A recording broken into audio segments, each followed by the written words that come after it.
Olá, pessoal! Sejam todos bem-vindos a mais uma aula de Física. Eu sou o professor Michael Maciel e essa é a nossa aula 12.2, tá? Uma aula de revisão de conteúdos, aquela aula que vai resgatar os conhecimentos da aula passada. E aí, falando em conhecimentos da aula passada, nós falávamos sobre aquela continuação do movimento retilíneo uniformemente variado, ou seja, nós estávamos falando especificamente sobre a queda dos corpos, tá lembrando? Então, assim, queda dos corpos é um assunto bastante comum, porque você observa no dia a dia muitas coisas caindo, né, em queda livre, e aí observando sobre a queda livre, né, a queda de uma maçã, de um coco, de uma manga, ou mesmo um objeto que cai ali de um prédio, tudo isso é algo tão antigo que já despertou a atenção de pensadores da antiguidade, de filósofos, pensadores da antiguidade, que foram os primeiros a teorizar, os primeiros a criar uma hipótese sobre o funcionamento da queda livre, né? O que fazia os corpos caírem, qual era a motivação deste acontecimento. Vamos lá, pessoal?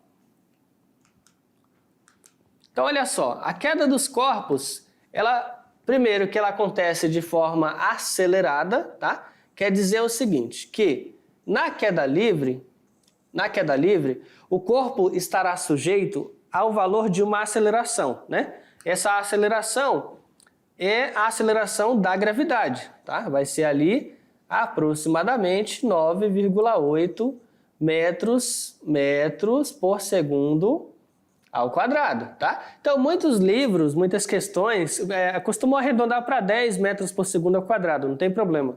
Então, assim, um corpo está caindo, acelerado. Por quê? O vetor velocidade, né? O vetor velocidade e o vetor aceleração da gravidade estão na mesma direção e sentido, então a tendência da velocidade aí é aumentar a cada instante, né? Então ele está acelerando o corpo, ou seja, ele parte do zero e a cada segundo a velocidade vai aumentando 9,8 metros por segundo. Um movimento também pode ser retardado, tá? Então, qual é a diferença de um caso para o outro? A diferença é simples. É que o valor da aceleração da gravidade continua 9,8. Não vai mudar, tá? Seja para um corpo caindo ou um corpo sendo lançado para cima. O valor da aceleração continua 9,8 metros por segundo ao quadrado. A diferença é que se um corpo está caindo na mesma direção, né, da gravidade, ele é o quê? Acelerado. Ou seja, a velocidade dele vai aumentar. Se esse corpo, como está aqui, né, tem um jovem aqui lançando a bola para cima, ele está fazendo um lançamento vertical para cima, lançou. Ou seja, o corpo ele já está com uma velocidade inicial. Essa velocidade ela vai diminuindo, até que seja nula. Esse corpo vai parar e cair. Significa o seguinte, na subida é um movimento retardado, porque ele está contra a aceleração da gravidade. Ok, pessoal? Então, nesse caso, eu tenho o quê? Uma oposição de vetores é um movimento retardado, porque a tendência é que o vetor velocidade vá cada vez diminuindo, até que se anule. Enquanto que nesse caso aqui, se eu tenho uma pessoa caindo, um paraquedista, ou uma pedra, uma bola caindo, seja o que for, ele não vai reduzir a velocidade, na verdade ele vai aumentar. Então por isso que em ambos os casos, o que vai trocar é o sinal, ó, da sua gravidade, né? O 9,8 positivo assim e negativo assim. Vamos seguindo.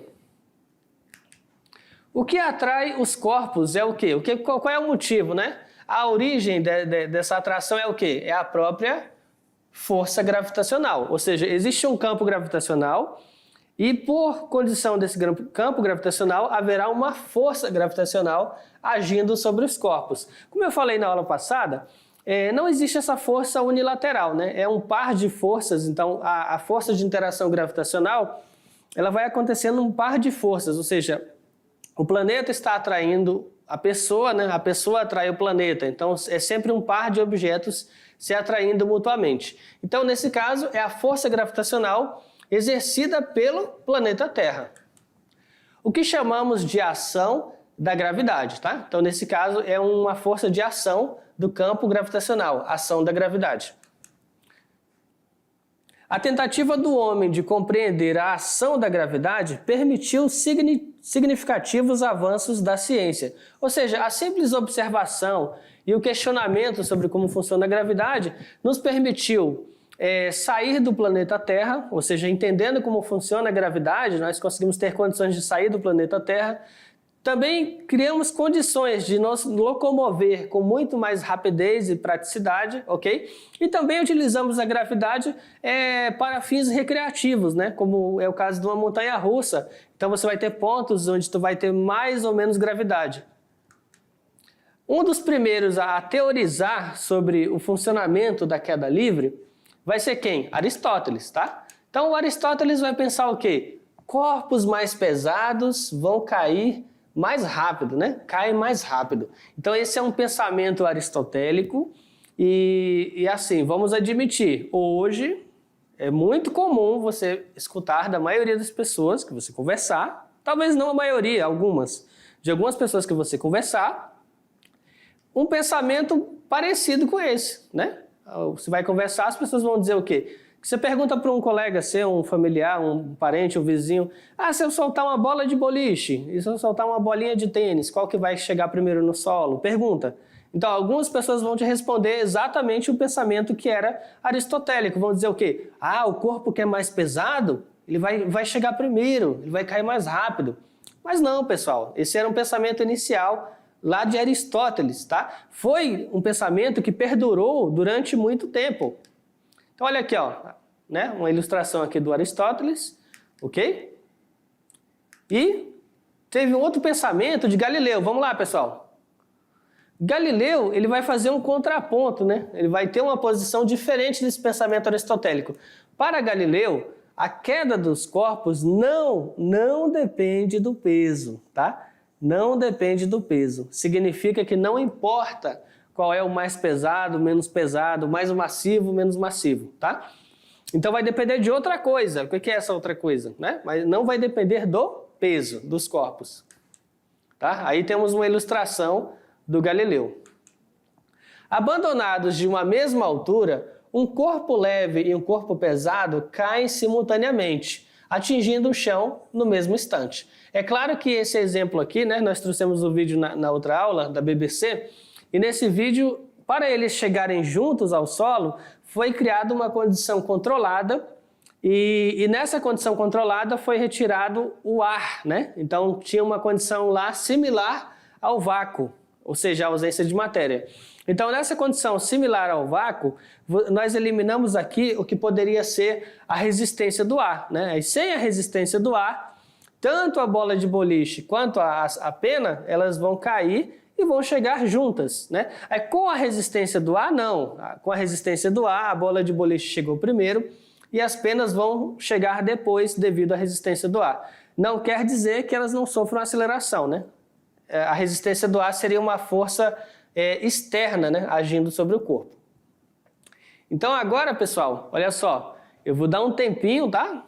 Eu vou dar um tempinho, esse é aquele momento que você vai fazer as questões, né? Vai tentar fazer as questões, eu vou dar um tempinho e daqui a pouquinho a gente volta.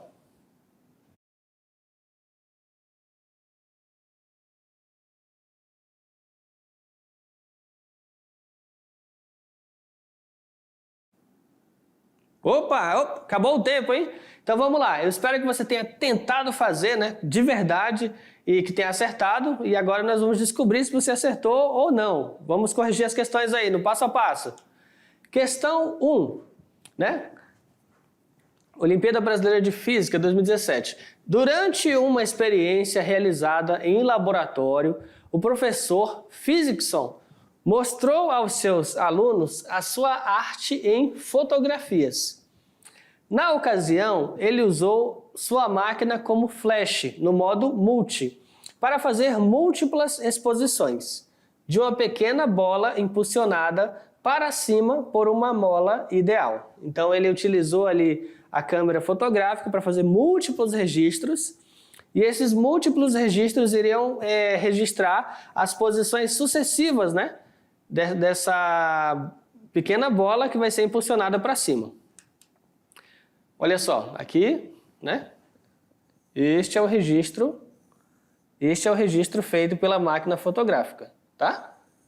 Dá uma olhadinha, perceba aquela parte daqui, né? Vai espaçando, vai diminuindo o espaçamento.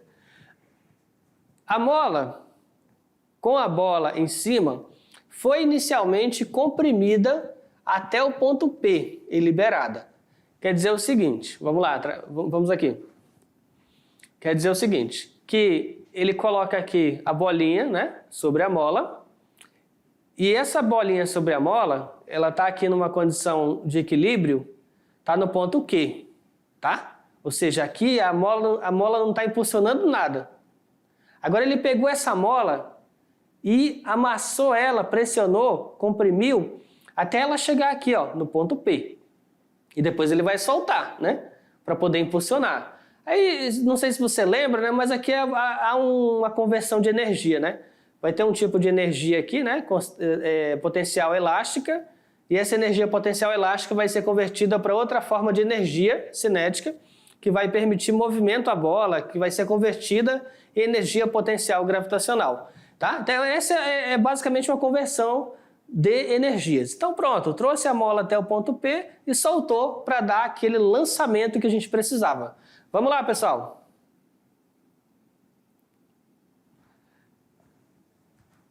A bola deixou a mola no ponto Q, tá? Então, deixou aqui, ó, ponto Q. E alcançou a altura máxima no ponto R. Significa que ela vai ser deixada aqui e ela vai subir até o ponto R, conforme a figura. Desprezando-se as resistências existentes no processo, podemos afirmar corretamente que, letra A aceleração da bola é constante em todos os pontos da trajetória de Q até R. Letra B, a aceleração da bola foi máxima imediatamente antes de atingir o ponto Q, ainda em contato com a mola. Letra C, a aceleração da bola diminui quando ela passou do ponto Q até R. E letra D, a aceleração da bola no ponto R é nula. E letra E, a aceleração da bola após a saída de P é mínima. Então, analisando aí, pessoal, olha só, resposta à letra A. A aceleração da bola é constante em todos os pontos da trajetória de Q a R. Agora, por que de Q a R? Aí vamos refletir, né? Nesse ponto temos que refletir. Vamos lá. Nesse ponto aqui, de P até Q, a bolinha, ó, ela está aqui sujeita a duas forças. Quantas forças? Duas. Quais são elas? A força peso e a força elástica, tá? Então, como ela vai estar em contato ainda com a mola, sobre ela vai estar agindo uma força elástica, nesse ponto de impulso. Então, ela não está livre ainda. Aí, conforme o enunciado destaca, ela vai deixar o contato com a mola só no ponto Q. Ah, professor, entendi. Então, no ponto Q até o ponto R lá em cima, ela não está mais em contato com a mola. Então, só vai ter uma força agindo sobre ela, que vai ser a própria força peso. A própria força peso. Então, sim, nesse caso, de Q até o R, ela vai estar sujeita a um valor de aceleração constante. Tá? Que na verdade é uma desaceleração. Tudo bem, pessoal? Vamos lá. Por isso que a nossa resposta aqui, ó, letra A. Vamos seguindo. Questão 2. Aristóteles, de 384 a 322 a.C., foi para Atenas estudar com Platão e durante seus estudos formulou a tese de que corpos de massas diferentes caem com tempos diferentes ao serem abandonados de uma mesma altura, sem qualquer tipo de verificação experimental. Com o desenvolvimento da ciência e o início do processo experimental por Galileu Galilei, realizou-se um experimento para comprovar a tese de Aristóteles. Galileu verificou que, soltando dois corpos de massas diferentes, com volumes e formas iguais, simultaneamente, de uma mesma altura e de um mesmo local, ambos atingem o solo no mesmo instante.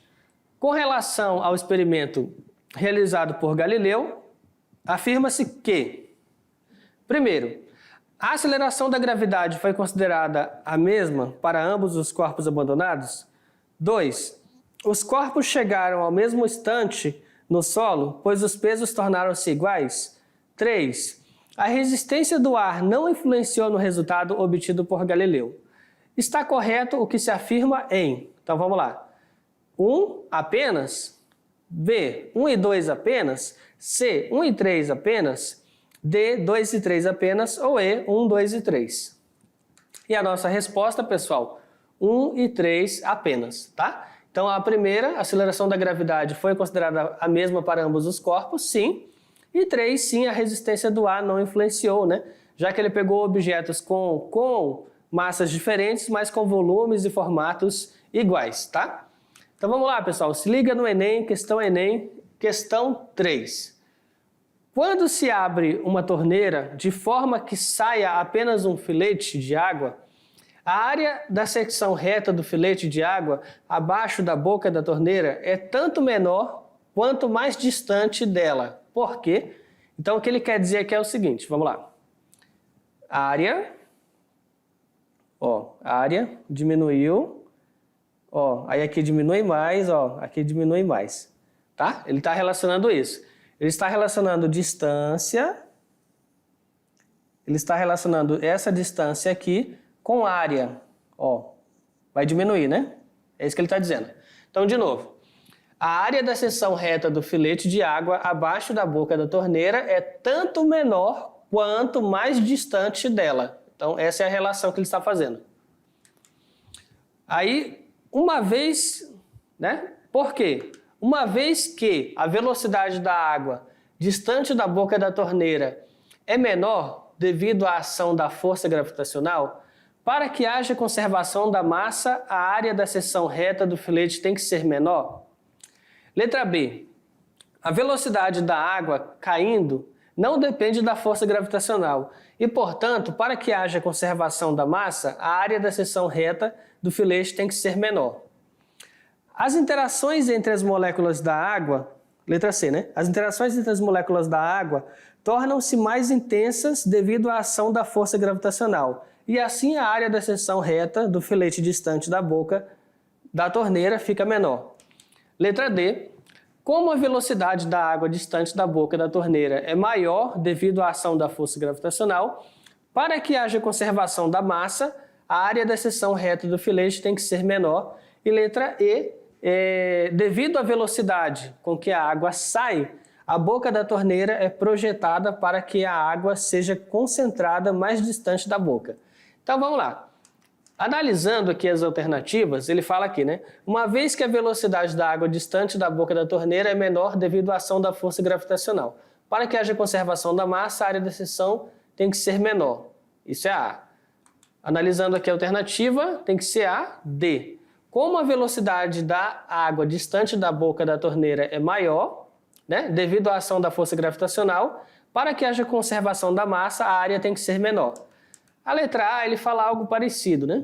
Aqui, ele fala algo parecido. Uma vez que a velocidade da água distante da boca da torneira é menor, Aqui, velocidade é menor. Então, né, essa letra A não faz sentido, porque se ele tem gotas aqui, se desprendem e estão em queda livre, quanto mais distante ela estiver, maior vai ser a velocidade, né? Porque ele está sujeito à aceleração da gravidade, tá? Então, 2 aqui. A B, né? A velocidade da água caindo não depende da força gravitacional. Errado, porque como está em queda livre, essa queda livre vai fazer com que essas gotas sejam aceleradas, tá? A letra C, ela quer fazer uma explicação química molecular e de fato não faz sentido, né? Ele não menciona o fato de ser acelerado. E aqui a letra D, de fato, é a que vai fazer sentido. Como a velocidade da água distante da boca é maior, por que maior? Porque ela está sujeita à ação da força gravitacional. Para que tu tenha uma conservação, então a área tem que ser o quê? Menor, tudo bem? Então aí se torna a letra D. Então, pessoal, olha só. Esta foi a nossa aula de hoje, tudo bem? Eu espero que vocês tenham gostado, pessoal. E até a próxima. Tchau, tchau.